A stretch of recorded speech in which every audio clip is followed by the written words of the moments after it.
আপনি কি জানেন বাংলাদেশের কোন জেলা সবচেয়ে ধনী? বাংলাদেশের দক্ষিণ পূর্বের ছোট্ট এক জেলা নোয়াখালী, অথচ এটি আজ দেশের সবচেয়ে ধনী জেলা। অনেকে আবার নোয়াখালীকে বাংলাদেশের দুবাই বলেও আখ্যা দিচ্ছেন। কিন্তু কি এমন আছে নোয়াখালীতে যা তাদের এমন অর্থনৈতিক সাফল্যের শিখরে নিয়ে গেছে?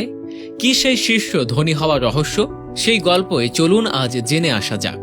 তার আগে কমেন্ট বক্সে জানিয়ে দিন আমাদের ভিডিওটি আপনি কোথা থেকে দেখছেন। নোয়াখালীর অর্থনীতির সবচেয়ে বড় ভিত্তি হল কৃষি।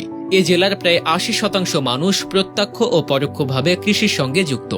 নিচু জমি আর নদী বিধৌত এই অঞ্চলে শাক সবজি ও ধান চাষের পাশাপাশি মাছ ধরাও বিরাট একটি খাত। চরের বিস্তীর্ণ এলাকাগুলোতে শীতকালে ফসল ও শাক সবজি চাষ হয়, যা শুধু নোয়াখালী নয়, দেশের বিভিন্ন অঞ্চলেও সরবরাহ করা হয়।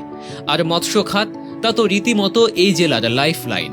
নদী আর সাগরের মাঝে বসবাস করা মানুষগুলো মাছ ধরার কাজে এতটাই দক্ষ যে এই খাতটি স্থানীয় অর্থনীতিতে বড় ভূমিকা রাখে। শুটকি উৎপাদন, মাছ সংরক্ষণ ও রপ্তানি করেও এখানে অর্থের চাকা ঘুরছে। পাশাপাশি প্রবাসী আয়ও নোয়াখালীকে বেশ সমৃদ্ধ করেছে। নোয়াখালীর ওই সবচেয়ে বড় শক্তি কিন্তু তাদের প্রবাসী জনগোষ্ঠী।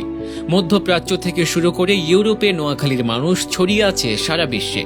প্রবাসে কঠোর পরিশ্রম করে তারা যে রেমিটেন্স পাঠাচ্ছে তা শুধু নোয়াখালী নয়, বরং গোটা বাংলাদেশের অর্থনীতিকেও শক্তিশালী করছে। নোয়াখালীর মানুষের বড় একটি গুণ হলো তারা খুব দ্রুত প্রবাসে যাওয়ার জন্য প্রয়োজনীয় অর্থ জোগাড় করতে পারে। ফলে অন্য জেলার তুলনায় তারা বেশি সংখ্যায় বিদেশ যায় এবং দেশের অর্থনীতিতে বড় অবদান রাখে।